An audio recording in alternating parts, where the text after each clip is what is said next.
I'm looking back at a lot of my writings, it's very nostalgic for me to be able to remind myself of the things that I already do think, and to have it already articulated so well in different capacities, whether that's like from my experiences when I was in the Air Force Academy, and I'm talking about how I had to fight within that system because of the type of racism and discrimination that existed at that type of institution, or talking about other instances within other institutions. But other things that I'm doing is trying to document my family's history. So talking with my grandma and getting to know how her upbringing was, so we can have it for future generations as well. So it's a very beautiful thing, and it's a good reminder for us to tell us in that it is a nostalgic piece of work to be doing and to capture your stories, and that's why it's important with narrative building.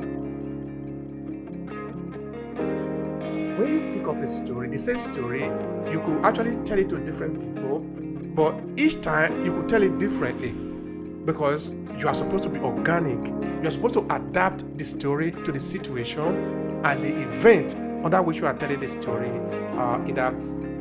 What do you want the person to do? Because you are basically trying to trigger a reaction from the people. Or do you want to make the people feel good? Do you want to make them reflect? Do you want to make them forgive something because somebody have maybe by mistakenly wrong another person, so they are trying to look for reconciliation, they are trying to make peace? Is that why you are telling the story? Because if that is why you are telling the story, even though the story you are going to use might be the story of war, you are not necessarily going to lay emphasis on how to maybe attack enemy. You might lay emphasis on maybe the after, how to make peace, because as human beings, we cannot always be fighting. Sometimes we fight, sometimes we also make peace. Because these stories can bring people together, and these shared experiences can standardize how you are feeling and make you feel that you know that you have a support group and that you are not alone. Other persons are experiencing what you are experiencing, and there can be a connection that builds resilience and empowers you to deal with your nostalgia.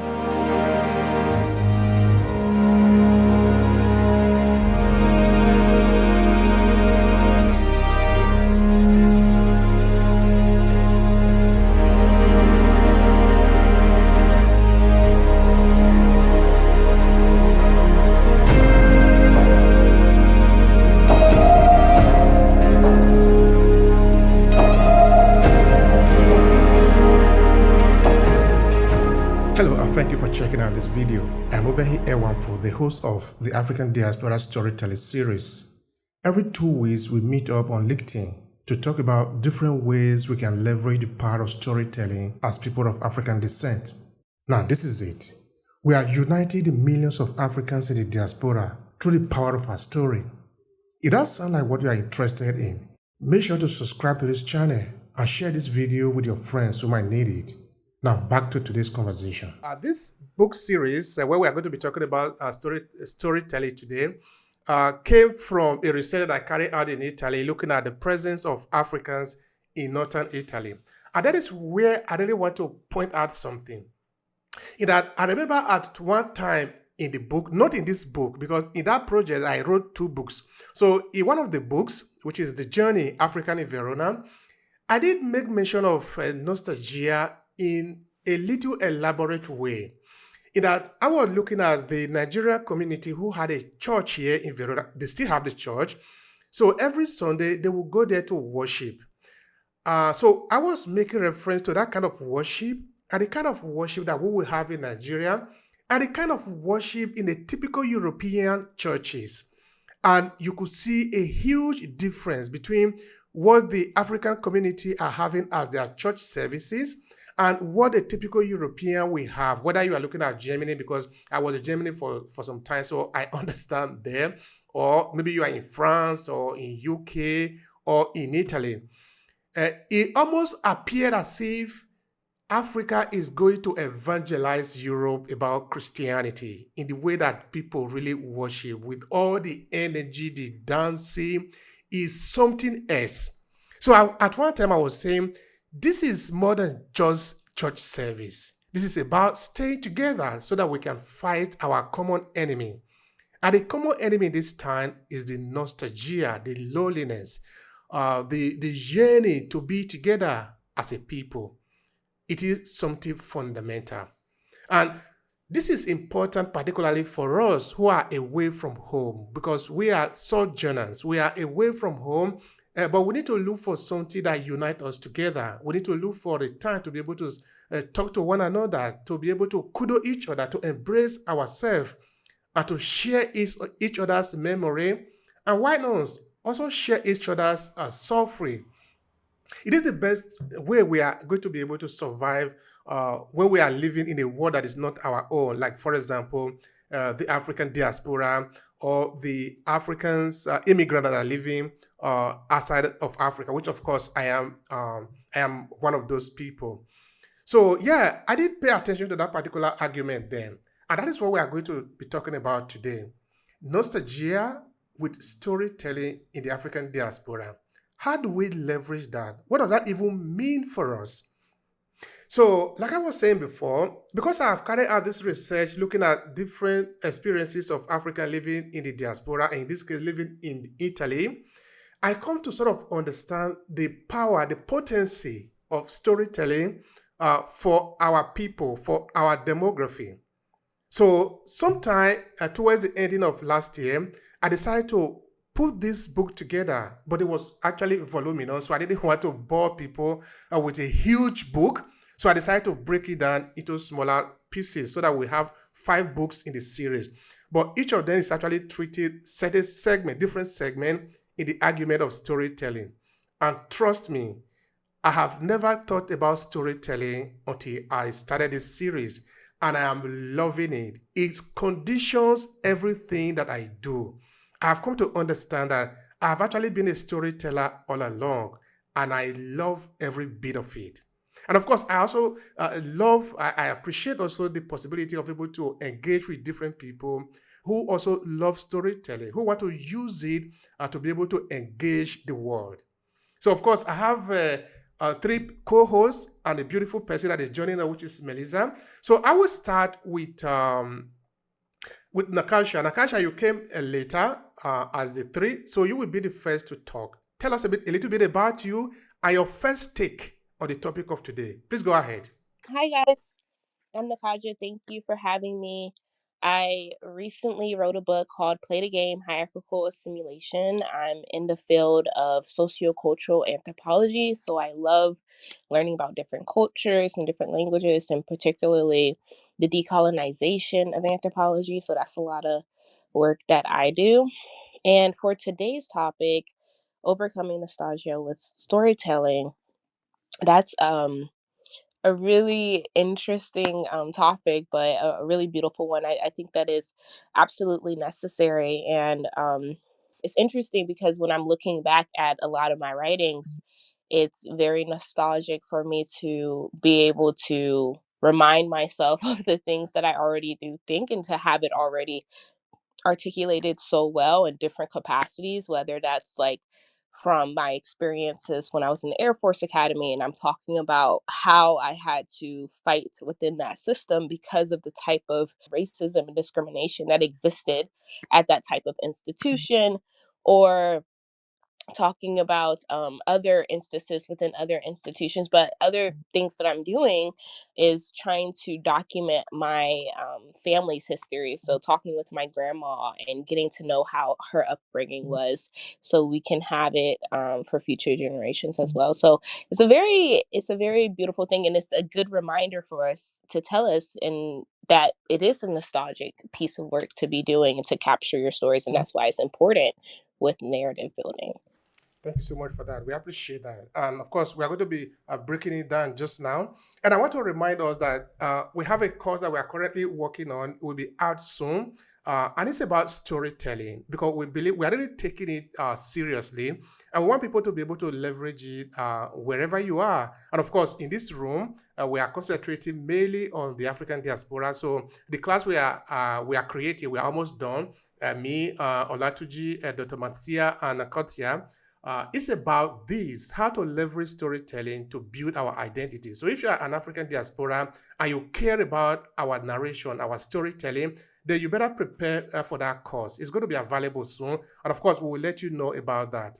All right, so we always have to move with the ladies before we come to the man. So we will move to Dr. Marcia. It's your turn. Please tell us a bit about yourself and your first take on the topic of today. All right, my name, as you have heard, is Dr. Marcia Thomas. I am a Christian leadership life coach and trainer and consultant. I am involved in storytelling because as a leader of an institution, I have written storybooks of children's experiences, which by itself is nostalgic enough. And so they can use their experiences and see their experiences in front of them, interact with their experiences as a first and second person and third person, and learn from their experiences and change your situation. I also recently have a book that is coming out on Amazon. I would want to post my link very soon for pre-orders. It's called A Leader Like You. And in that book, I chronicle my experience as a leader in a disadvantaged setting and how you can overcome the challenges of leadership, the pains of leadership, the misunderstandings of leadership, and so forth. I believe that this topic is a very pertinent and important one, considering that so many Africans are away from their homeland. I believe and I respect the feelings of loneliness and alienation or isolation or despondency that can come from being disconnected from your roots or your sense of loss about your past or not knowing your history. I believe that nostalgia in itself often arises when people feel regret or disconnection or a sense of loss, that something is missing, that there is a gap somewhere that they need to recover. And I feel that in the African diaspora, it is very present for these reasons. Even when you live in Africa, the changes and the fifth generation issues with the internet and so forth, and how information is passed on, how it is interpreted, and how it is represented, it becomes a voice that is false for those who are actually experiencing. And so, storytelling in itself and the narrative that comes from a personal place of knowing and experiencing carries with it a revelation that is not based on speculation, but actually based on how you have lived it, how you have overcome it, and how you now shape it so that it becomes impactful. Thank you so much for that. I want to take down the word that you said there. In fact, the one particular word actually strike me more, which is the loneliness, the solitude. That is another word that I often use along with that.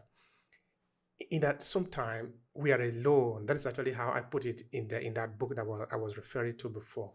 Sometimes we are alone, even though we might be living in metropolitan cities and all of that. Uh, we feel this sense of loneliness, this solitude. But we're going to leverage it because everything in front of us can be a tool because it depends on what do we do with it. Because now we can use this time that we have where we are lonely, use it to work on ourselves, use it to find ourselves, use it to discover ourselves more, and use it most importantly to discover our inner strength. Now, I want you to think back to most of our sacred books, whether you are looking at the Bible, looking at the Quran, or looking at the prophets in these different religious sects or spirituality, looking at Jesus, Muhammad, Buddha. You see, from one point to the other, at every given time, this individual, even though they have a lot of crowd of people, a huge amount of crowd of people following them, they will sometimes retire from this crowd of people and go to a place where they are alone. They are alone with their creator and they are regenerating themselves. A good example would be if you look at the transformation or the when Jesus was on the mountain. Um, you remember the story, no? You will also find something similar if you look at the story of Prophet Muhammad. These moments are important for us. It is true that we are talking of loneliness, but I want us to understand it that it's not something negative. It is something that can actually be very enriching for us. It's an opportunity for us to unite ourselves, to tell our story, to feel each other's warmth. It is not something that we should look at as something utterly negative. No, it's a time for us to regenerate ourselves, a time for us to reunite, a time for us to reflect and to ask ourselves the fundamental question: why am I here? Why am I doing what I'm doing? It's a revival moment, and you are going to help yourself. You are going to have to help yourself. Yeah, I would like to say my name first, and you have said it for me. It's good to be here. Thank you so much. Uh, good to be here, and I really want to appreciate everybody who has joined us to be here. For those who have been coming, and those that are just making their first time to be here, it's a pleasure to have you here to join us for this. It's an odyssey, it's a journey, a very, very deep one, not just a long one, but very deep one of self-realization and coming to that reality that we are powerful enough to also create a difference or make a change in our time. And have I talked about myself? It's one of those things I don't know how to do.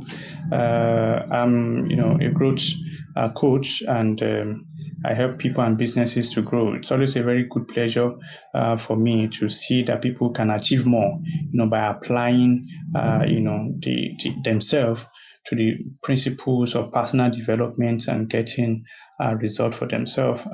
It's been a lot, right? It's been a lot, and this opportunity to help us come alive through storytelling and making us to realize our place, in destiny and doing the things that are supposed to be done is very important. So, nostalgia is sweet. I always see from the positive side of it that sometimes, when you hear the name, when Mr. Obehi see the name like Olatunji now, he would remember, oh, Nigeria, that's Nigeria, and a lot of things can begin to come to his mind about Nigeria. And in Africa, we are becoming very intentional about it. That even names of our businesses, we give them that African name that, when you see the business, no matter where it is in the world, it reminds you of a culture, it reminds you of a people, it can remind you of those, moonlight stories, right? So it's very important that we understand that these things are there to keep us in the know, to keep us in check and give us that reminder every time, and trace us back to our origin, because you cannot be original when you are dissociated from your origin. So we need nostalgia, we need nostalgic feelings, sometimes to keep us in touch with what really makes us tick, and you know that happens around us. So it's good to be here. Thank you so much. Thank you so much, Olatuji. All right, before I pass the mic to our guests in the room, Melissa and also Okare, I want to just say something strike me when you were talking, Olatuji, is that because we are looking at storytelling, and storytelling also is very vital when we are looking for a better way to engage with our audience. This can also be particularly important in the area of business. Nostalgia or nostalgic experiences or nostalgic feeling can really be very powerful instrument to sell, to be able to better connect to the people. Maybe let me use it like that, because selling is something that come after you have made the connection, because you cannot just come to an individual and say, hey, buy, buy, buy. It's not going to work. You are going to, first of all, connect. When you connect, the barrier that usually is, I say it often, when you want to sell something to somebody, and then you don't just go there and say, hey, I'm selling this, buy this. No, because the person that you are going to meet have a natural barrier set up. Because this individual understand that what is going to happen in the transaction is that he or she is going to give you money, then you're going to give the person something else. You're not going to give the person money back. And this individual understand the importance of money, because money is not valuable. Money is an exchange of value.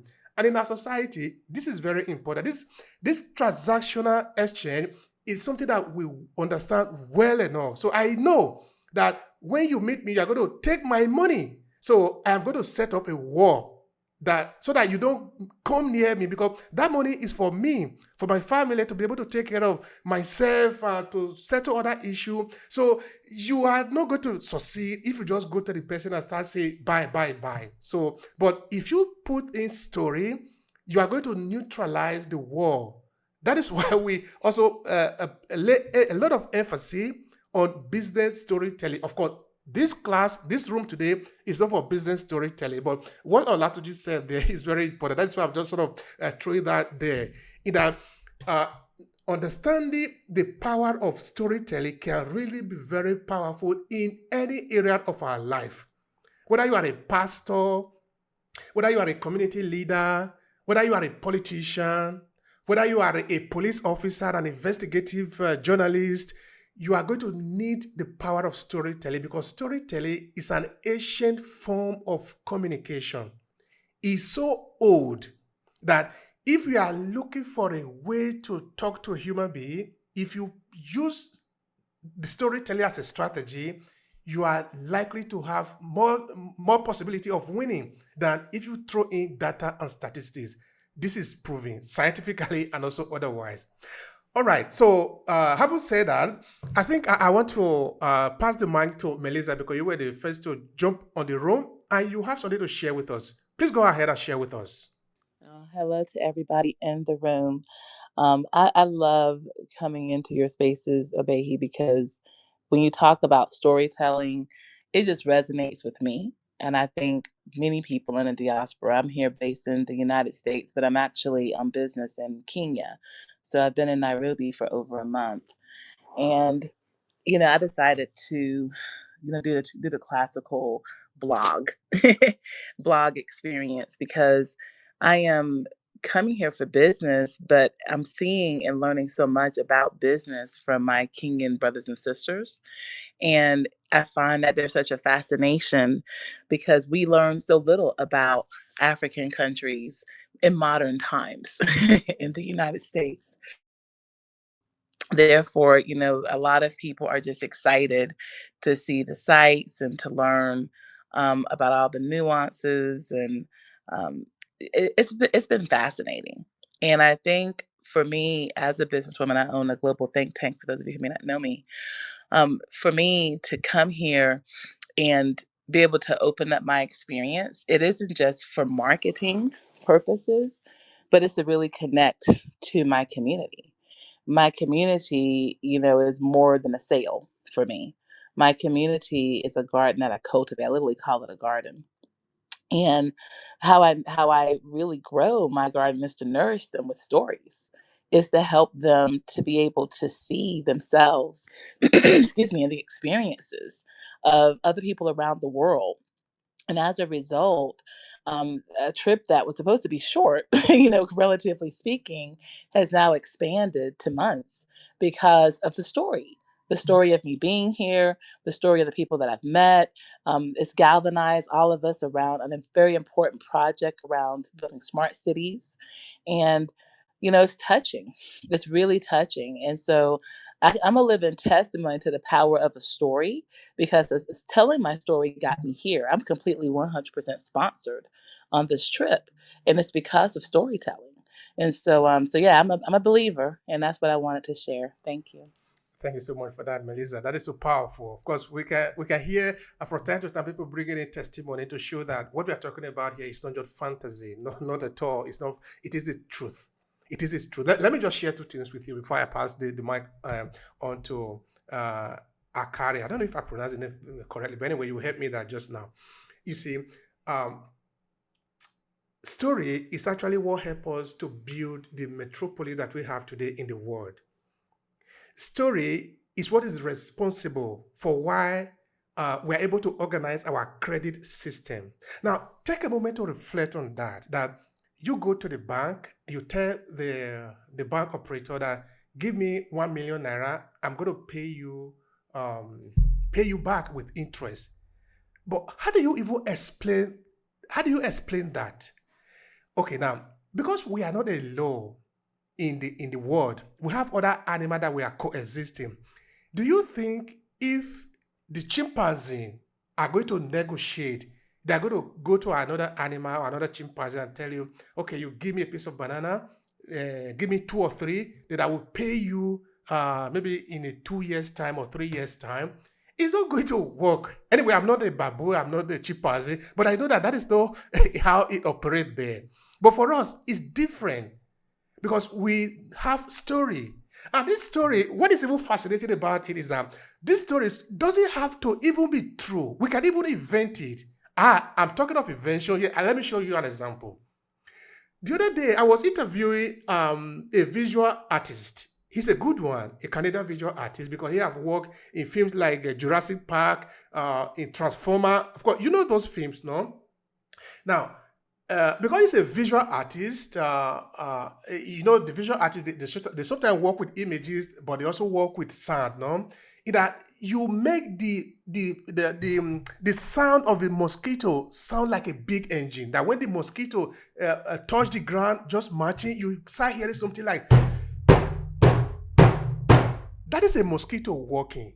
What we have done, we have amplified what was supposed to be the little sound there, so that everybody that is inside the room or in the cinema hall are just moving to the edge of their seat because the mosquito is coming. All these are the power of story, because we are able to penetrate the human imagination and make them feel something. Now, I was telling this guy, you and I know that story that you are creating is not true. It is invented because the aliens never really came to the street of New York or Los Angeles and they were marching on the street. Despite the fact that we know that is the case, me and you, when we go to the cinema, our heart is racing. Our adrenaline is so, our blood is pumping as if it's real. Why? That is story, the power of story. Let me share something with you that you already know, a life example. You see, in the year 1925, 1930, before the start of the Second World War, the people in Germany were living in peace. Both the Jews and the Germans, they were having a good time. They were married. Some of them were having fun. They were co-workers. They were working in the bank. They were working on the street. Everybody was having fun together. But do you know that somebody came and changed that story? Somebody told a different kind of story, that this said neighbor of yours are not your neighbors. This said friend of yours are not your friends. Your husband and wife are not your husband and wife. They are enemy. Which is to say that, of course, you know what happened after that, no? I don't need to tell you. You know the millions of people that were massacred for that story. That is a result of story. That is also how the military build their images. Otherwise, how are you able to convince an army to go and take another territory? You do that through story. Why I'm saying that is because I want you to understand that story is very powerful. If we know how to tell a story, we can literally move a mountain. We will move it from where it is to another location. But if we want to use statistics, data, it will never happen. It will never happen. Logic doesn't reach there. But story go beyond that. It is through story that we create heaven and hell. If we know how to tell our story, there is no wall that we cannot penetrate. All right. It's time for you, Mr. Okare. I repeat again, I probably pronounced the name wrongly. Please help me.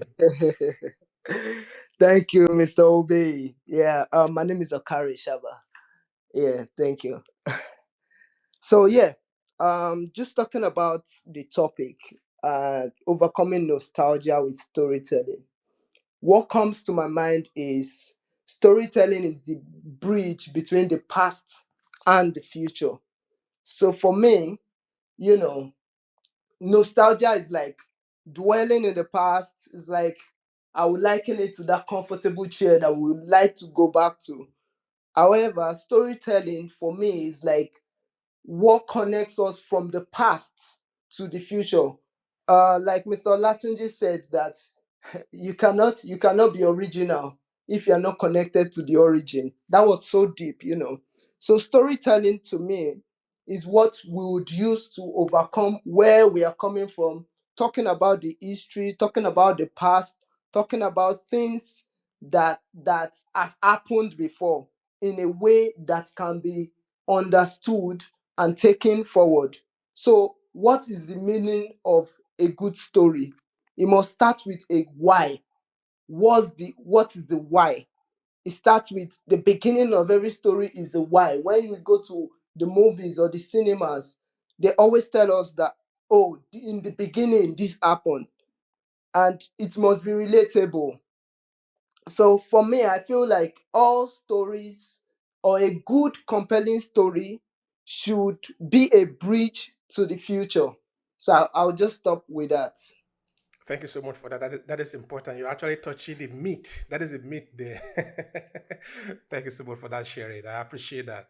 All right. Before I pass the question to my co-host, I have Sandra in the room. I think that should be Sandra Washington. Anyway, I didn't see the ending, but I think that is how it should be. Uh, all right. It's your turn, sister. Share with us. We are willing to hear from you. Good day, everyone. I actually not sure how I got up on stage, but I'm standing here and I'm listening to each one of you as you speak and you talk about the storytelling and how you got into storytelling and what the importance is of storytelling. And just on a personal basis, I actually am the founder of a nonprofit. It is a board certified patient advocacy firm here in the United States, and I started the nonprofit side of my business because of a story. That story involves both of my grandmothers and my mother-in-law. And without that story, I wouldn't be here to speak on the importance of healthcare to people. So storytelling is important. It's very, very important, and it actually does help me when someone asks me, "Well, why do you do what you do, Sandra?" I tell them the story of my grandmothers. I tell them the stories of my community as a whole, who has suffered immensely negative impacts, one after the other. And I just lead them down that road on why it's important to me, and why I have a passion to do the things that I do, and it's based on a story that was told well before I was even born. So thank you so much for calling me to the stage, and everyone continue to have a beautiful day. That's lovely. That's lovely, Sandra. Thank you so much for that share. It is powerful.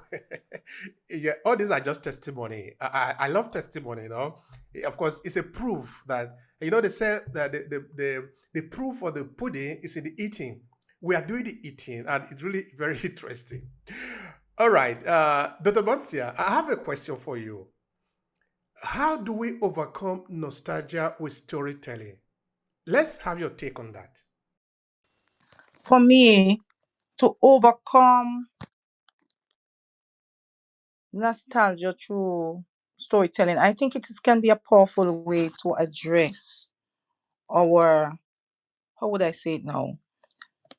I think it's a powerful way to address our connection, meaning it is really a way that we tap into the complexities of our identity and our history, and culturally preserve what is important to us as Africans because of the fact that it arises from a desire to belong, whether from a past time or place, or this longing is can be rooted in a desire to reconnect. So one of the things that I think we can do to overcome nostalgia is to identify those persons who are close to us, find our connection where we are, and also use the media to have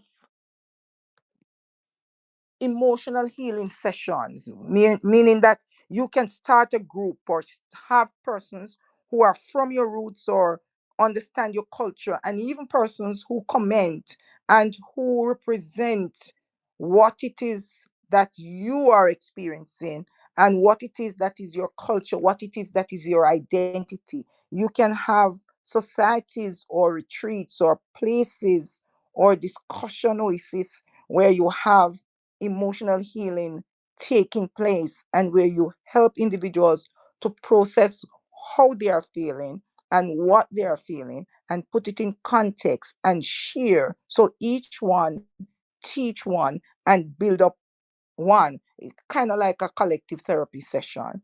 And then you can also have share your nostalgic stories, because these stories can bring people together, and these shared experiences can standardize how you are feeling and make you feel that you and know that you have a support group and that you are not alone. Other persons are experiencing what you are experiencing, and there can be a connection that builds resilience and empowers you to deal with your nostalgia and give you the strength to be able to celebrate where you are because of this coming together and this understanding of achievements, this understanding of cherishing and nourishing your reference point, this understanding of knowing that you must now build on it, and you are now born in this stage, in this era, and at this time to connect the dots and to put them together. There is a wide range of nostalgic feelings or experiences that I think comes from different homelands or in ancestral homelands in Africa. And I believe that because of the talents and because of the skills and abilities and capabilities and because of the different divine assignments that have been given to each generation, you are placed in different spots and in different regions to carry on this legacy and to expand it from where you're standing. To do that, you must have an understanding. You must own your feelings. You must own your experiences. You must own your roots. You must own your story. And you must tell it. You must tell it for healing. You must tell it for growth. You must tell it for education. You must tell it for information. And you must represent it unapologetically where you are and where you have reached and where you have been positioned to give light. Thank you so much for that. That sounds to me like a kind of a deep mission, and I think that is what it really should be. All right. In 2015, I wrote a book that I titled "Amended the Stream Water."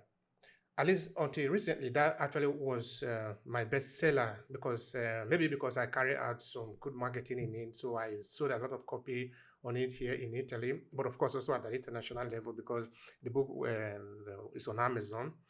And the book was also chosen to be read here at the University of Verona, the city where I am, for people who want to understand a bit about Africa.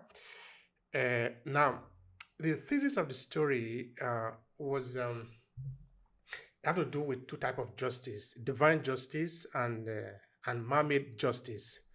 And of course, the setting is in my culture, which is Esan, the south of Nigeria. The way I actually wrote the book is that if you take the book, you will not find time there. That I make it timeless in the sense that I deliberately don't make any mention of any specific thing. So therefore, it is up to you to find the time of which the story was supposed to take place. Now, in the beginning of the story, you see a man by the name Okokuje, who was living in the village that is also called Okuje. Therefore, Okokuje, of course, in my language, it will mean the son of Okuje. Okay, I don't want to go beyond that here for the sake of time. Now, Okokuje is a storyteller. He tells story to the children. And every evening, all the children will come to sit around him and he would tell stories to them. Okay, he also happened to be the oldest man in the village. This was by accident, okay, according to the frame of the story. Because the storyteller, storytelling was supposed to be his function, but he also happened to be the eldest man in the village. That is another role that he had. But now I'm talking of his role as a storyteller. And just to sort of come back to what Marcia was saying before, that for me, it looked like a kind of a mission, a kind of a responsibility, the kind of almost like an obligation. And now, every evening, all the children in Okuje village will come to listen to his story. Now, at the point I was saying in the book, there was nothing of historical importance that Okokuje needed to tell the children that he hasn't told them. Because, okay, you are telling the children the story every evening. There are 365 days in a year. If you are telling the children a story every year, at least you should finish by now. But we see now, according to the story, that every evening the children still go there and they still tell the story. What are you saying? Are you not finishing the story yet? So I also responded to the rhetoric question that it is more than just the story. It is the rituals that is being performed there. It is the staying together. It is the engagement. It is the education that need to be organic. It is not a linear thing. It is organic. It transforms in itself. You see, one of the most beautiful things about oral narration is that it's never ending. You take a piece of story, you can retell it and retell it and retell it again. The people are never bored. Why? Because you are always adding new element to the story. That is, according to who is in front of you. You might look at that, well, is that really important? Well, that is actually what is going to make your story to work. Because now, imagine yourself as a salesperson or you are a community leader. You are being called upon to give a speech because somebody have just died. You are going to use story, right? All right. But they say you will be invited to another event because somebody has just given birth to a baby. Maybe you are going to use the same story, but this is the kick. You are never going to use the story the same way. You are going to add different elements to the story according to who is in front, according to what is the circumstances, according to what is the context.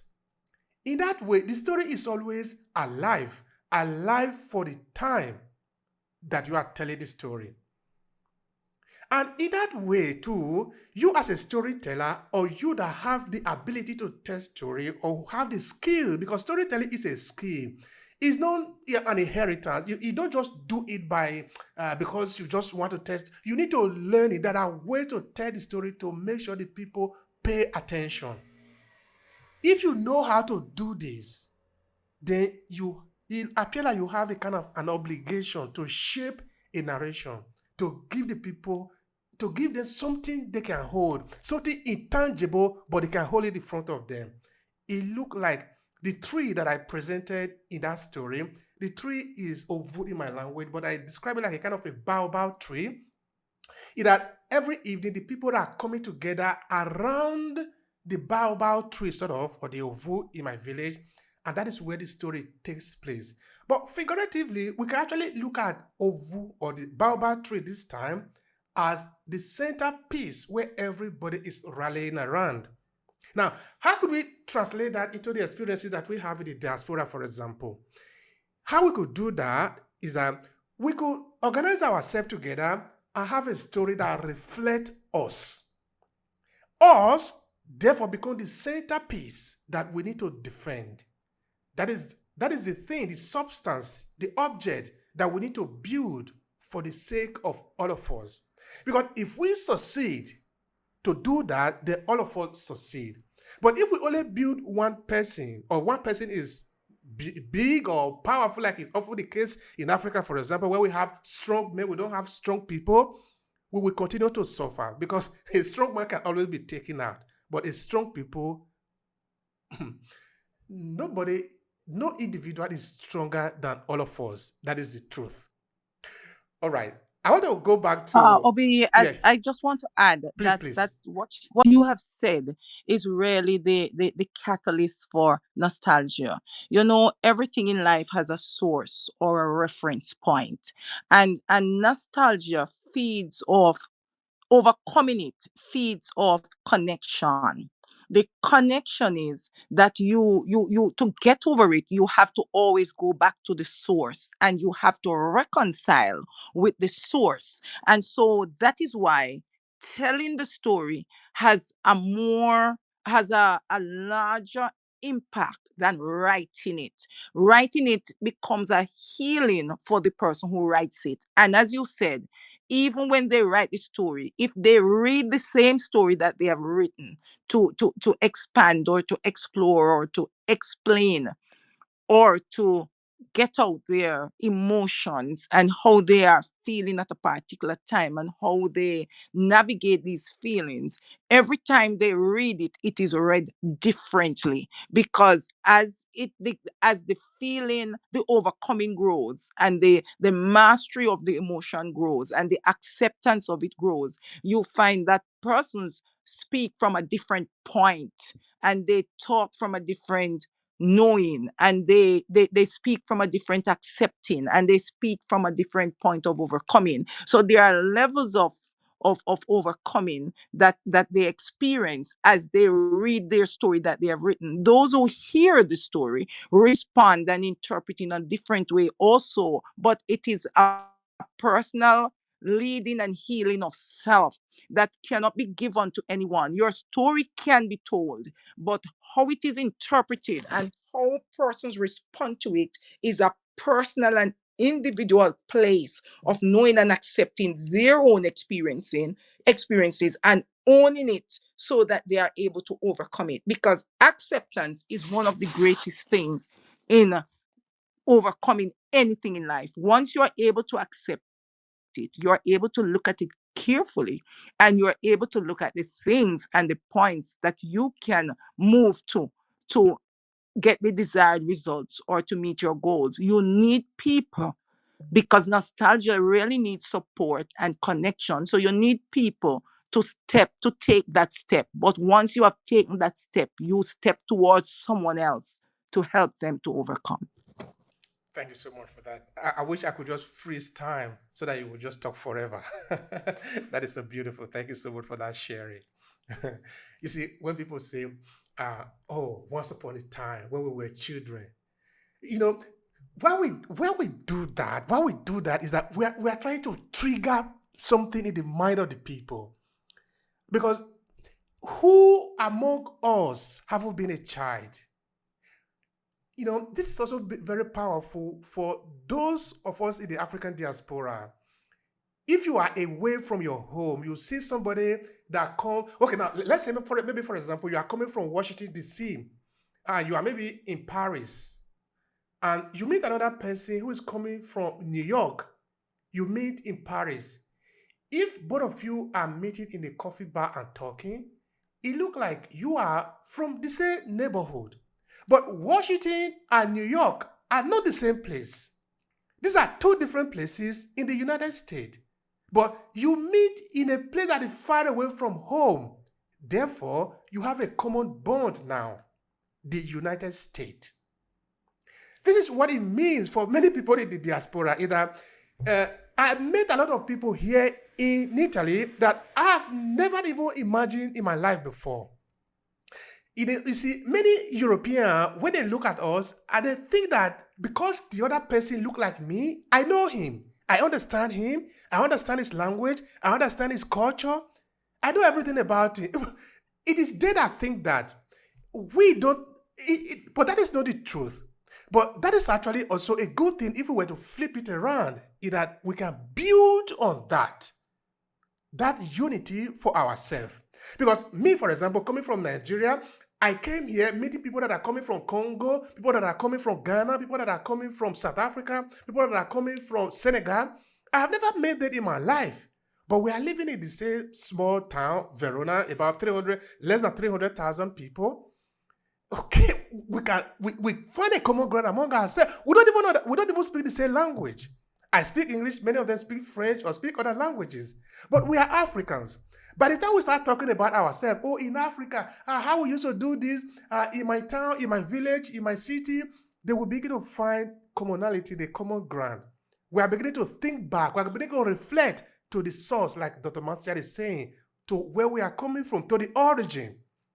So storytelling, therefore, is helping us to think to where are we coming from. Maybe that will help us to understand where are we going. Now, I want to ask a question to you, Nakatsia. How do you approach nostalgia in your project? Is there a way that nostalgia can have an impact in what you do? Share with us. In my previous projects, nostalgia was something that helped, I guess, create the passion that I had for wanting to share a story. So the focus of the story that I am telling is talking about the more that Africans within the diaspora come to Western places like America and assimilate within its culture, it strips away at your cultural identity. So, a big piece of me being able to tell that story was relating it back to the diversity of African culture and getting people to understand and think about the labels that we've been ascribed to, but then also thinking about how it is and how it would be even for people who've never been to the continent of Africa or other places where it's predominantly African people living there, to see your reflections of each other, to see someone else as a reflection of you, and to not have the ascribed label of being seen as black or negro or colored or whatever the case may be. You just are. You guys are just being. So I talk a lot about that and how the more that we assimilate within these systems, it basically permits us to perpetuate our own oppression in many different ways because you're obligated to this sovereign system for different various reasons. So a big mix of it is the storytelling on that side, but then also the nostalgia of thinking about how it would be in a home where you're safe and comfortable and able to be yourself. So I do talk about it a lot from that standpoint, but then I also talk about the cases of uh, indirect rule and how it has a huge influence not only on communities that are trying to go against it with like things like COINTELPRO, but I also talk about it within African government systems and thinking about it from an economic stance. So it's kind of like a mixture of storytelling with nostalgia, but then also looking at it from the lens of reality. But going forward, I do want to focus a bit more on nostalgia with like my family storytelling because I have family that comes from the South of America, and they don't have any means of having their story remain intact. So if, God forbid, any of my grandparents or great grandparents pass on, those stories are just lost rather than captured and being able to be told. And then you can only have it orally, which is fine, but not everyone knows those types of stories. So it's important to be able to capture those nostalgia pieces for, I believe, my great grandparents and be able to pass it on to grandchildren. Thank you so much for that. How powerful that is. How powerful that is. All right. At the center of our project, for example, Aclasses, is that we'll have a tour project that we intend to do in Nigeria sometime in the future. We want to build a research center for storytelling because we believe that storytelling is important for us so that we can explore even the concept of oral narration. Now, why we want to do that is we want to make sure that we collect story. We basically go and harvest story from the living legends among our people. You see, it is said that when an elder dies, this is a saying among many Africans, when an elder dies in Africa, a library is burned down. Why people say that is because these elder have lived an experience. It is important that we make out that experience and keep it for generations to come. That is what we intend to do with that project. We don't know if we are going to be able to get the fund to be able to do that, but we intend to do that. And we're already doing it in our little ways. For example, this Sunday, I'm going to be presenting a biography about my eldest brother. Actually, it's the first time that I'm looking at my family in this way, and I'm already emotional of how I'm going to present that book. Now, one person who read the book told me how much he loved it because I was making reference to how, for example, in about 500 years from now, people are going to take up that book and read, which means I'm not even thinking of now. I'm thinking of 500 years from now. Who is going to read that book? Now, how do you think this one is going to be in 500 years from now? But the question is this one. If we don't prepare for 500 years from now, in a twinkle of an eye, it will be there. Of course, all of us will be dead and gone. Our flesh have decayed and all of that. But we need to plan for that. We plan for that for the sake of all of us, not for the sake of me or for the sake of you as an individual, but for the sake of all of us. Because all of us are bigger and stronger and more effective than any singular one of us. So we tell the story not for the good of, or not because of any individual, but for the collective, for all of us. That is why we are telling the story. Now, I can imagine, for example, me going to Nigeria or going to Ghana or Uganda or Congo or in any other place in Africa. And of course, in the diaspora, why not? Because that is what I'll be doing here. Just literally taking my little device and going to meet people. Hey, tell me your story. Then I put it together and make a book out of it. I see the value for that. That is why I'm doing this. I know that there is a value for it. That before this elderly person pass on, he leaves his memory for those that will be here after him. It is an obligation. It's a responsibility that we must do. Now, if I could see somebody that did that for my father, I would be very happy. My father died, I was in primary 2. Which means I never really have the chance to be able to grow up. I had a father that I finished my school, I pass, I take any position, I would say, oh, daddy, this is what I've gotten from my exam. So I could ask him a lot of questions. I never had that privilege. So if somebody have recorded a tape, I don't even say my father should have said something very intelligent, beautiful, even if it was stupidity, but I want to hear him talk. If somebody have written something about my father, I will appreciate it. I will pay anything for it to have it. But it never happened. So storytelling is an opportunity to register our presence and to help also others to do that. All right. Before I pass the mic to Olatuji, there is another person in the room, which is Emi Egwemi. Okay. Maybe I pronounce it. I'm not very good at pronouncing names. All right. It's your turn, brother. Please share with us. Yeah, you did justice to the name, Emmy Agwemi. Yeah. I just want to drop my 2 cents on what Dr. Marcia said about going back to our roots, which is very, very important.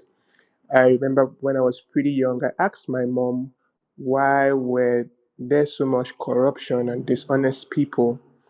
She didn't really give me an answer, but at the time she told me that while she was growing up, they used to have a marketplace whereby people would just come, put their goods there, and just put stones to signify the prices.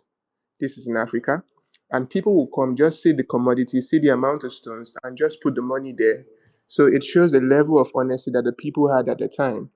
Now, as we know, life has evolved and there's corruption and everything. But it's that statement alone that my mom said created a mental picture in my head how organized people were. And that's storytelling on its own. So basically talking about the nostalgia, overcoming nostalgia of storytelling, I feel borrowing from the word of Masha say, going back to our roots is very, very important. But the truth is, you don't need to be 100% unique in terms of telling your stories, but that is why doing research about a certain story is very important. Let's say, for example, as you're hosting this space, if like 90% of people who are attending this space are Gen Zs, you will look for a better way to tell your story, right? Because you want to curate it in a way that will make meaning to them, that they could relate to easily, and that they could create a good impression. Um, I'll come from the movie angle. So, for example, when you create a team before production, that's pre-production, you have your script writer, you have the man on camera, you have the producer, the director, the cut, and everything. But there's also one part in terms of storytelling that is very, very important and integral, which is the sound.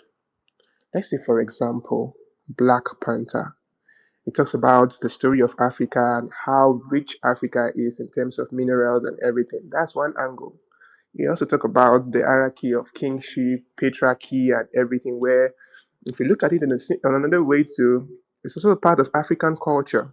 But there's one thing I really find amazing, which are the songs they use in terms of telling the stories. I know one of the songs they use that my mom used to sing to me when she was telling us "Tales by Moonlight," and that really, really resonates with me.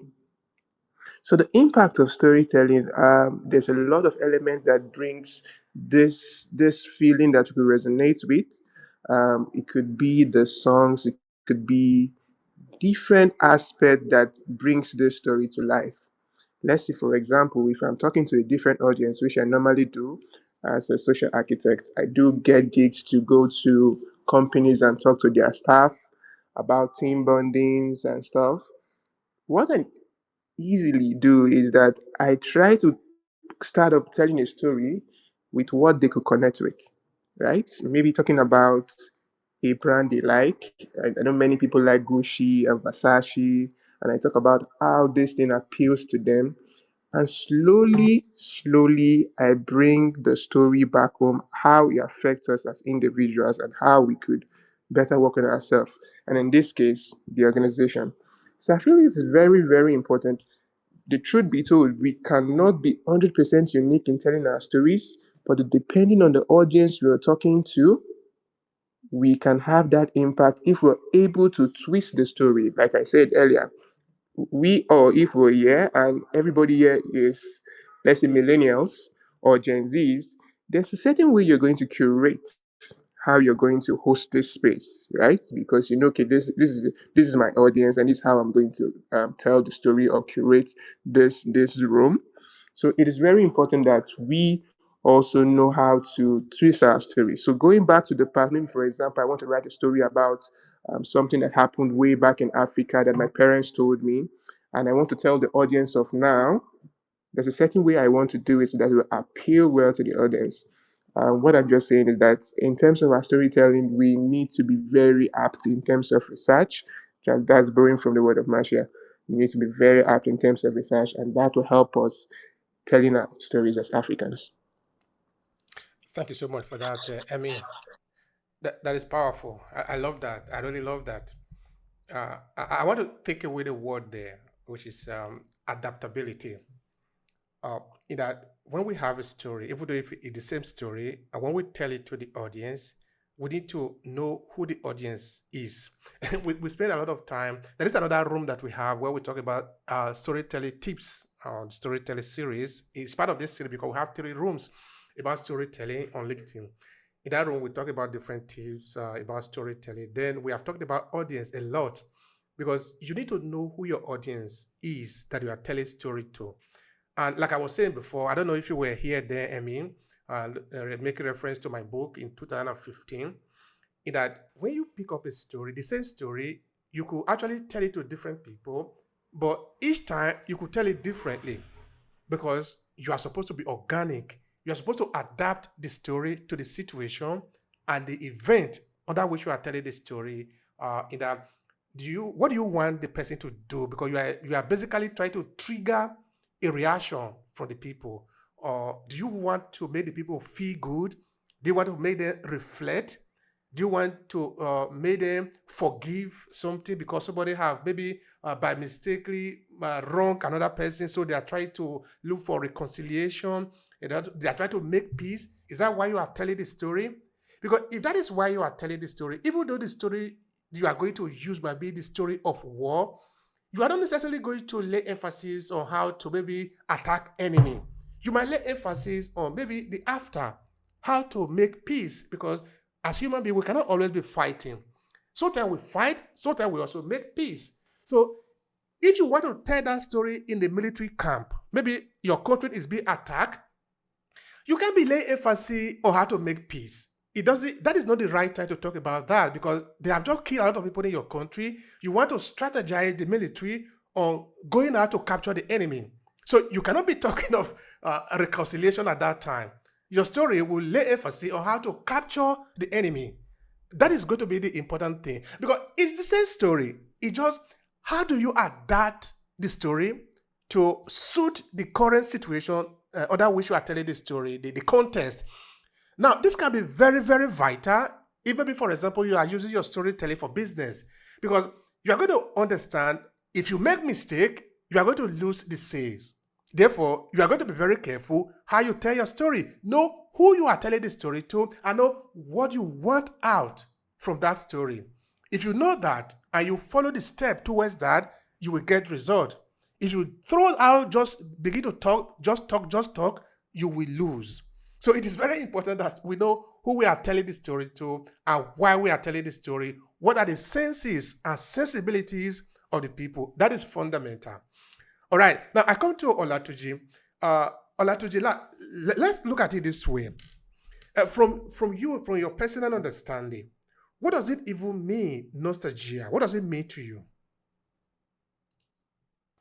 All right. It's good to be here. Thank you to everyone who has, spoken. They are very sweet expression. And shout out to my friend Okari Shaba, my community member, Forbes BLK. It's a pleasure to have you here. Thank you so much for coming. I do not take your presence for granted. You see, nostalgia is like the breeze from our forefathers to remind us of the son of who we are. All right. When you are in Africa, they say, don't forget the son of who you are. And then sometimes when you are beginning to forget, the breeze will just come. It just, bring you one piece, of history to remind you and say, hope you have not forgotten the son of who you are. All right. That's it. So, and immediately it comes like that, like it may not be a wild wind. All right. It may be a still small wind. All right. It may be something as turbulent as, whatever you can think about it, but it calls your attention. It pulls you out of whatever you were doing and begs for, a little of your time. And that's it. So it's always very important for us because, especially in the world that we have today, we are too distracted. We are too distracted that if we do not find things that would constantly remind us of our foundation, would be carried away putting structures that do not align with the foundation that was laid on the building. And because you just want to appear skyscraping in nature, you want to appear big in nature, you forget that, you were not designed for this in your foundation. So nostalgia, is like I put it, it's like the breeze from your forefathers that young man, young woman, don't forget the son or the daughter of whom you are. So when it comes, it sits you down. It makes you to remember how it all started. And you begin to think about life again the way you should as a human who has got an origin, who has got a place coming from. All right. Your nostalgia is always, from the past. It's something you have gone through. So why did you go through it? Maybe you did not understand it at that time. Now you would understand. All right. Today I left a class. I was taking some, group of, professionals on how to use their emotion, about emotional intelligence. And I remember that after I made a comment yesterday on Mr. Shabal's post about inventing the finger rule of emotional intelligence, I just wanted to check on Google if I was actually, the inventor of it. So, and I typed on Google and I saw that, oh, my content that I had on my blog as far back as 2016 came up as the first, explaining what I mean by the finger rule of emotional intelligence. I use, each of our finger to explain the 5 components of emotional intelligence. And I went back and I read one of the, articles, and I said, wow. So the story I read there, I had to use it today in the class. I said, come on. And this was it. I remember, I think the story was this. I was in the library that day, and that morning I'd finished a bowl of beans. All right. Now I'm intentionally creating nostalgia for some of us. All right. Some of us that have eaten beans before, or you have not, or you remember the kind of people that eat beans. All right. So, right. So I took a bowl of beans that morning, and I was headed to the library. So I got to the library, my stomach needed to do its work, helping to digest the food. And then in digesting the food, there was need for certain gaseous substance to be ejected. All right. So the gaseous substance wanted to leave as fats. All right. But I was not ready to disgrace myself, because it's an assumption that when you are in the library, you have sense. So you have come to get more sense. So you should not behave like an uncivilized person. Because I suspected that if I open the barrel, it will not only make noise, it will smell. And everybody will look in my direction that, oh, come on. So you you don't have sense. All right. So and I saw that story, and I brought it back and I related it to emotional intelligence. Okay, you know what? Sometimes you see, you need to know how to manage your emotions and not to bottle them up. You know what happened to me that day? My action of returning, because what I now did, because I didn't want to appear stupid, I started returning back the intended bullets into my intestine. And after different shots, like 2, 3 shots, my stomach got destabilized. It was a strange feeling that, come on, this thing should be outside, not inside. So I had running stomach. I needed to use the toilet. It was not enough. I needed to leave the library that time and go home. It was becoming very uncomfortable. And I related it. You see, that fat that wanted to go was an expression of your of your emotion. How you now express it. I could have just stood up and go to the toilet and do it. But I don't know, I was glued to the book, I was glued to whatever it is, and I still wanted to enjoy that expression. So I read that, I wrote that. I did not in any way remember that story anywhere inside my head. But when I went back to read that article, it was just yesterday. I just went back. I just, sat and I checked my blog post. Oh, this blog post is still here. And I read it and I saw, wow, interesting. So nostalgias are like that. They are like, breeze from our forefathers. Like, don't forget the son of whom you are. So when they come like that, they force us into reflections. Sometimes, many times, those things in themselves in those days never made sense. But because you have now become more intelligent at this time, your reflection begins to see wisdom in those previous actions in history. That's why your ability to examine history always, turns you out to be a wise person. When the history was made, when it was made, at the point it was made, it was not sensible. But for those who are now able to go back and consider it and say, "Oh, this is what it looks like."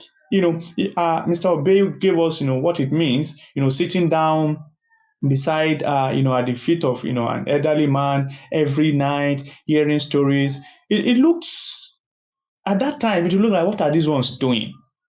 But when we come back and look at them now, it reminds us of, oh, this is how it should be. We should, have mentors. We should have people we learn from. We should have a community of learning. All right. And now this is like a baobab tree that we have gathered around. We should have a place of learning. All right. So, sometimes when you are even clueless, sometimes you just go back to some spots, you just go back to some places without anybody telling you anything to do. Sense will come back. Why? Because those places and spots used to be the place of learning. And that was my feeling then, right? In the library, I just felt like, hey, this place, you should not behave stupid, because it's assumed that even if you were stupid coming into this place, you should have sense, even though you have not even opened any of the books. So reflection would happen. And when reflection happens that way, we begin to see in different lights the things that were in the first place. They may not be intelligent. But because you are coming from an intelligent mind, you can make water to become a cutting blade. Because you are, the power is now in you to make out of what has happened before anything you want it to be. And when it comes like that, you quickly, sharing happens. You say, hey, let me tell you a story. Because the thing is this. Now, remember, it came to me. That illustration is very powerful to me now. And I would hammer it over and over. Nostalgia is like the breeze from our forefathers, all right, to remind us of the son of whom we are. Now, those things came because at some point I told us we are more distracted in this generation than the whole of the world was in the past. The distraction per quota for individual in this generation is more than whatever that it used to be. We have so much of information moving here and there. And there's a topic I'm taking now. Miseducation. Sometimes the lack of education is better than the wrong education. Not sometimes. I think every time, because the wrong education is like poison. Hunger does not kill people, outrightly. Before you get to the point that you die of hunger, you should have gotten help. But immediately you take poison, you should be ready to die. That's how, wrong information can be. So, but when we have these nostalgic experiences, they bring back those things that we at some point did not regard. And it's like, when the breeze comes to us, the breeze will come with the black and white TV. It will come with the black and white TV that your father could buy when you were growing up. But now, for you to reproduce it, you will not produce it in black and white TV. You produce it in colored TV. Now, it's still possible that it's the same storyline, but now you have produced it in a different screen with different character, different people. It's still the same storyline, but you have made the picture brighter. You have made the picture more beautiful. I don't know what's going to happen in the future. We may have something different from colored again, and we have to reprint and reproduce whatever has happened in the past again for the future audience to be able to understand. There are certain things you say now to the Gen Z, they will just look at you like you are a falling star. It's not that it's not making sense, but they cannot relate, and it's not sensible that way. So nostalgia gives us that opportunity to be able to recreate what happened in the past in the language of the world that we are in. And again, perspective. All right. Now, then we now begin to look at it. Okay, what was it like? What was it like? Oh, really? Oh, really? Then, most of the time when we are in a situation, we don't have more than one perspective. It's like when you suddenly find yourself inside a river. I don't know how it happened, but you suddenly find yourself inside a river. The only perspective you're having at that time is to get out of that river. It's when you're out of that river, you're not beginning to remember that, you could, come out with a fish. You could, take a selfie. Perspective will now begin to come because you are outside of the situation. Now you are now growing. You have grown. You are more intelligent. You can now see things in different ways, and you now begin to look at it. Okay, let's see it.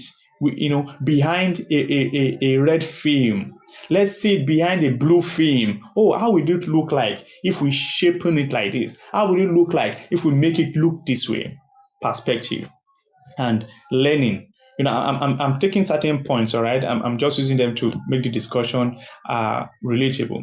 So learning now happens after we have taken perception. It's like, the concept that I taught them today, in self-awareness. You know yourself, you choose yourself, then you give yourself.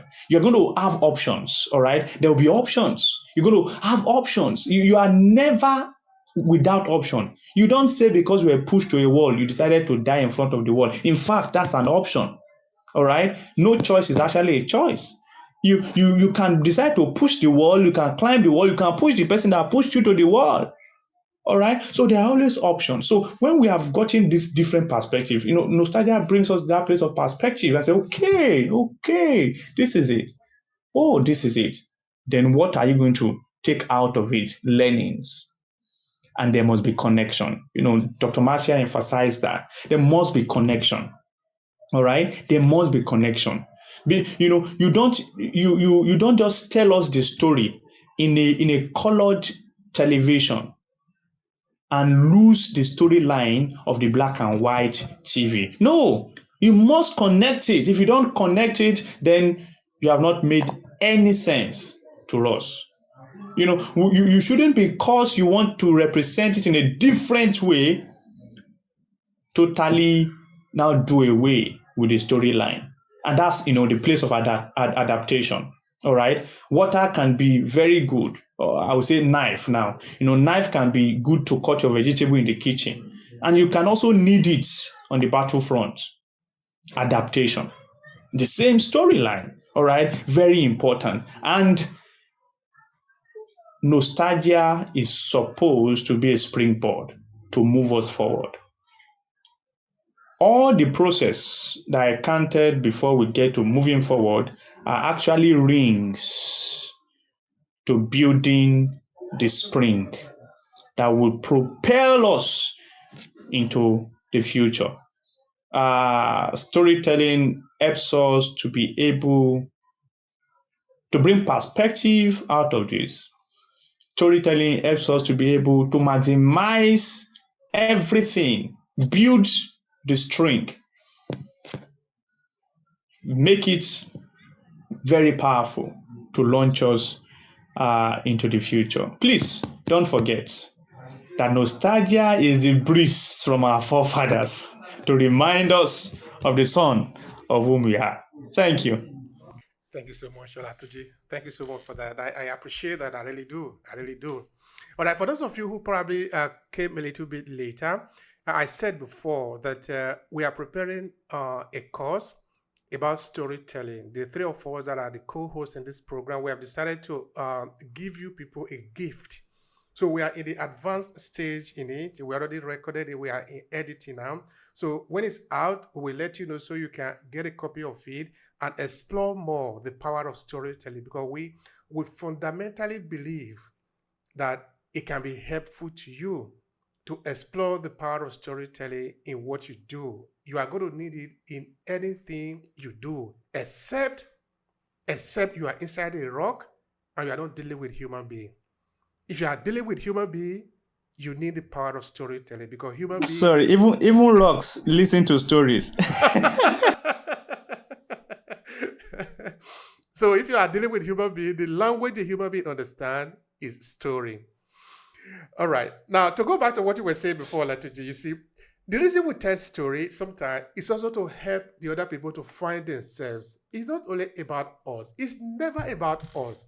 It's about the people. It's about the audience, the person you have in front of you. Now, imagine yourself being called to address a situation. You cannot put it just about you. There are people listening to you. It's about them. Maybe there is a crisis in the family. They call you to come and address the couple. You cannot put it about you. You are not the problem. The problem, what the people need, is a solution to the problem that they have. You are going to tell your story to help them find the solution. They will find the solution.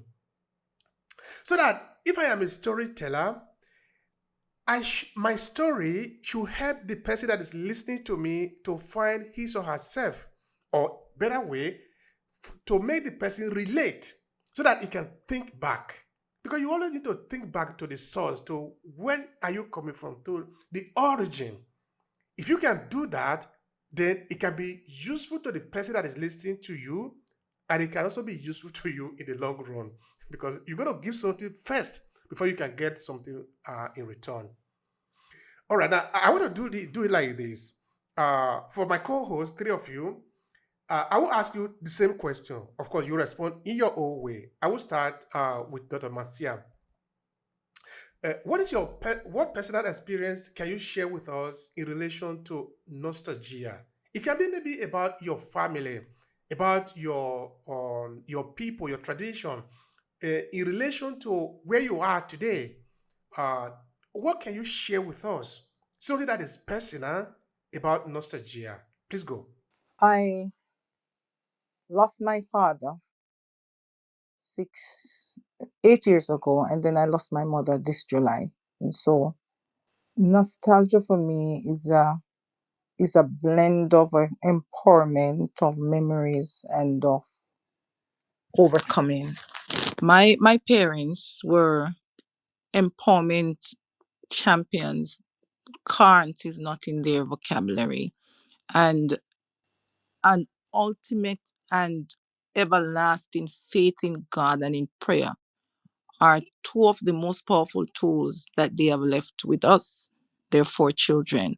And every time I feel nostalgic, or I feel hurt, or I feel alone, because they were powerful advisors and real models and role models. They were my best friends in relation to, they had an open home where you were never flogged, you were never reprimanded if you tell them the truth. You were just guided, and there were things that they would tell you, like, I am disappointed that you did not use your strength to do so and so.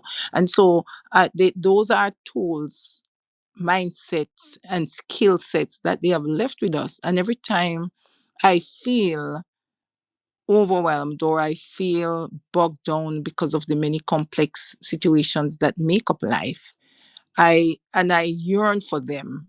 I remember what they would say in a situation like this. I remember where they would send me, the source to prayer.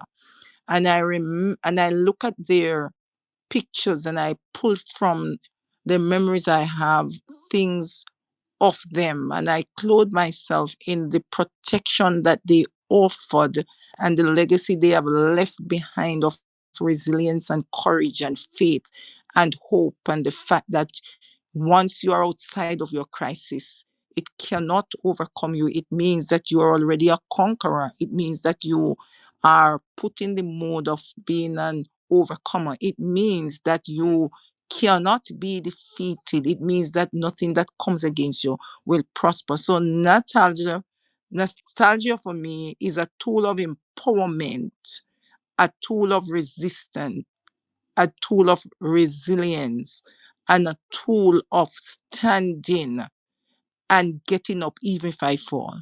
That for me is the memories that, and the cloak that I wear when I'm nostalgic.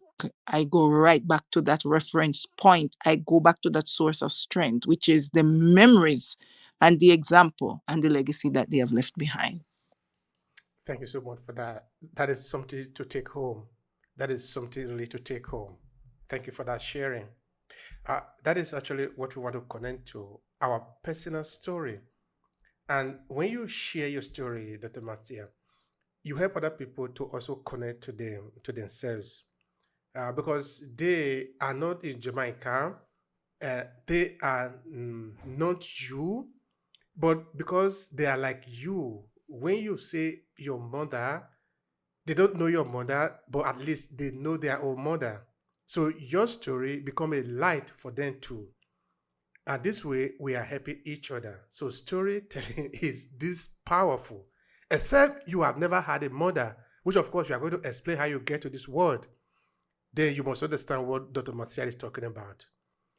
All right, now we're going to adapt this story because we give the same question to Nakatsia. So you are going to adapt it in your own way. What personal experience can you share with us in relation to nostalgia? Please go ahead. Something that I always go back to with my family is when me and my family used to live down south, and a lot of our family lived close together then, and now we're all scattered around. So I used to grow up with all my different cousins, and we used to like experience just being with each other as young people and telling each other stories and dancing together and singing together and all of this fun stuff, and had a lot of land so we could just be kids. And a lot of times when I'm grown now, I'm always thinking about where we are now and how our relationship is, and we're scattered all over the world. So I guess that's one example. Another example is when I first started to do my travels in African countries, I'm always going back to those experiences because it's such a profound difference, being, for example, in Ghana, or being in Morocco, or being in Togo or Tanzania, and seeing people that look like you, but they're in all these different types of um, like settings and environments, and they know different languages, and it's such a beautiful experience, right? And it's also very beautiful because it's not something that you see often in the United States of America, because I was socialized there.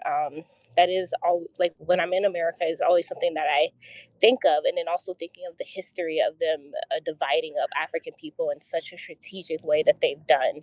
And I'm always thinking about what it is and what it could be and how we can come together as African diaspora. So that's the type of nostalgia I'm always looking at. Sometimes the longing of being back, and building a community there that I'm surrounded by, but also looking towards the future as to how we can make that a possibility for other people that look like me, because of the cultural genocide that I talk about almost every time we have these calls that has taken place. Thank you so much for that. That is valuable. I appreciate that. I do. And now people again, they listen to your story, they find themselves in their story. Because like me too, okay, I'm not going to go deep on that. When I grew up, I lived with my people, with my brother, with my sister. Okay, now my father is late. Of course, when I was still young, my mother also is late. But my brothers, they are all in Nigeria, except me, of course, that is in Italy. And of course, sometimes I think when I was growing up, what we used to do, if I have written two distinct books about this, about my personal experience growing up in Nigeria. Of course, this is a fruit of nostalgia in that I am thinking back to how I used to be with my friends, how I went to school. In one book that I actually dedicated to my grandmother, I titled the book Still Owing Me Goodbye. Of course, in the title, you can already see that is very nostalgic, no? Because I grew up with my grandmother, so I was hoping that I would just remain with my grandmother. But my grandmother didn't live till the time that I finished primary school. In fact, she died before I started primary school in real life. But in the story, my grandmother saw me going to primary school, but she didn't see me finish primary school. So that became nostalgic in that in the book ends by saying, "Grandma, everybody." It was really very fascinating when we. I don't know if how it happened in your case, but in my case, particularly in my place, when you are finishing the end of year section, when you are finishing secondary school, there is a lot of event that is usually organized. There is party, there is cooking, there is a lot of fun with people. So we dance. At the end of this event now, okay, okay, there is also this story of little romance among little children. Maybe you find a girl that you like, or the girl that find a boy that they like, but you are still small now. You are not able to maybe able to do anything, but the feeling is there. No, you cannot hide that.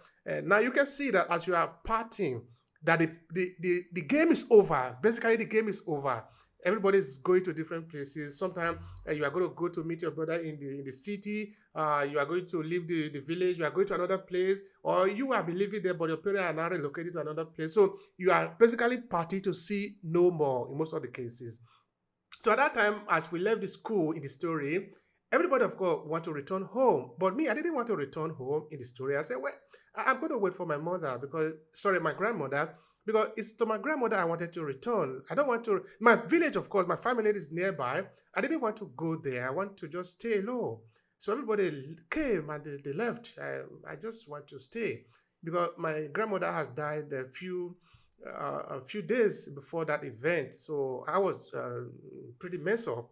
So I was there. So all these feelings are important because it sort of help you to heal, help you to understand what has happened, it help you to make sense out of it also.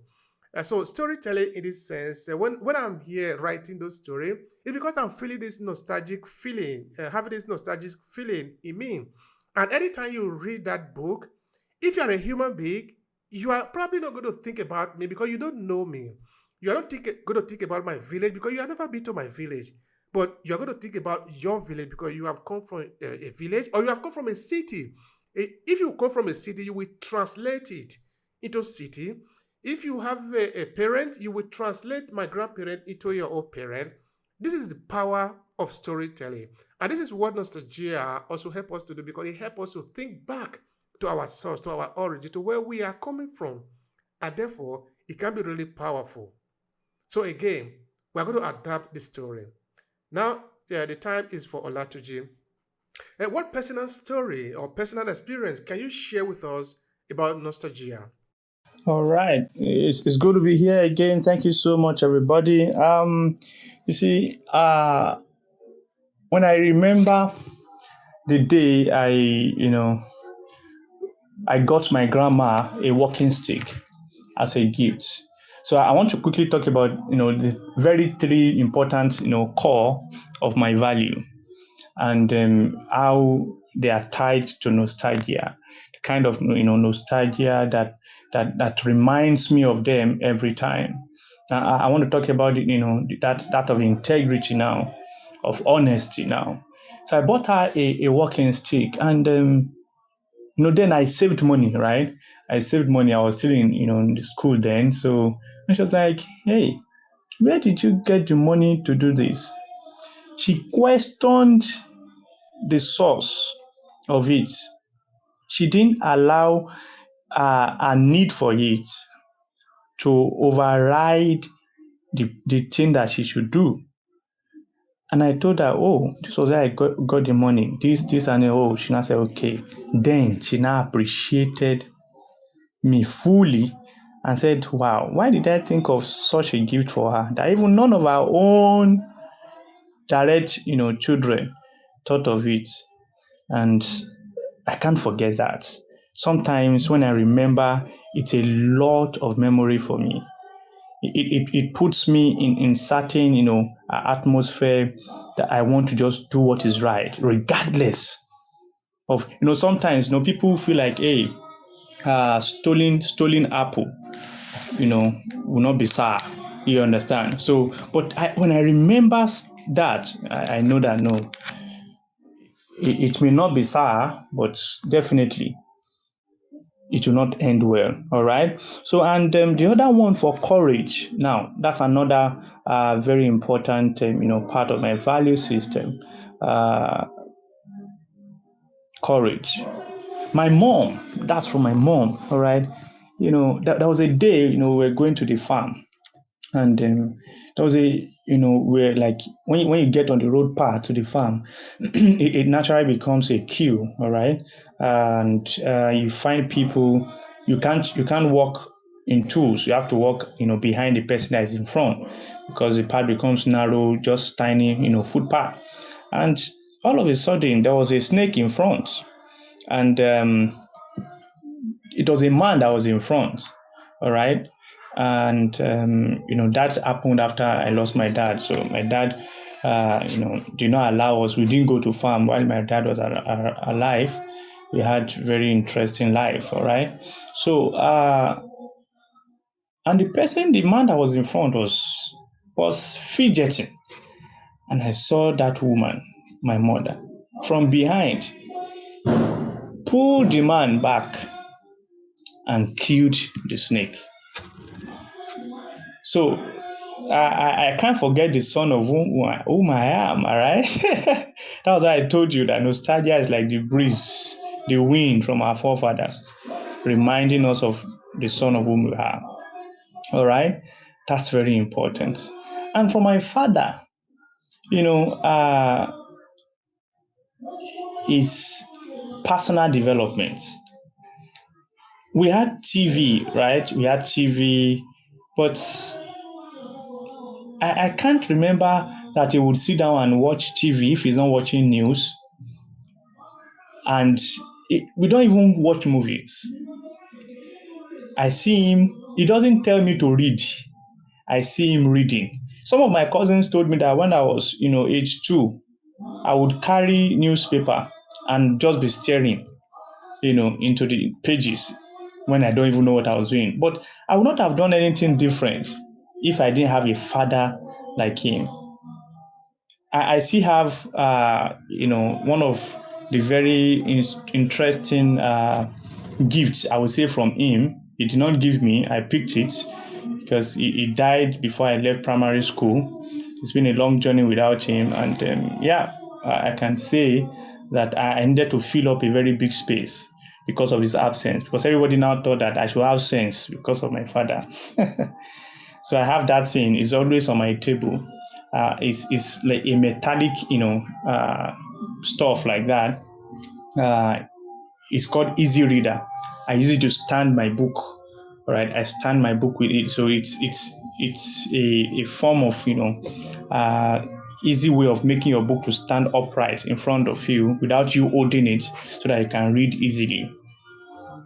He didn't leave so many things as inheritance because he died untimely. But out of all he left, I don't know what happened to them. I still know what is happening to the Easy Reader because I'm using it. I can't forget. I'm getting really emotional, but that's how I have powerfully tied my progress to my origin. So I can't forget them. They have different roles that they have filled. Thank you so much for that, Latuji. And I thank all of you that have stayed to the end of this conversation. Really be very interesting on my part, having all of you here. Yes, this is the conversation that we have today, talking about nostalgia, and of course, listening to the last contribution from Olatuji. There is no way you cannot think about to your origin, where you are coming from. And of course, yeah, time is usually what it is. So such a time have come again. So we're going to come back again next time. We are here every 2 weeks. We're talking about storytelling. So I appreciate all of you, your presence. And so I encourage you to come back again next 2 weeks, where we shall be talking about a different topic about diaspora storytelling, because we really are intentional about it, and we need to continue the conversation to sort of continue to encourage ourselves on how to leverage this awesome power in what we are doing. So I want to thank also the audience that joined us. I have Okare, Emin, and of course my able co-host, Olatuji Nakatia. Dr. Mansia, thank you so much. I appreciate your time. So yeah, come back again next time. After the count of 3, this room is ending.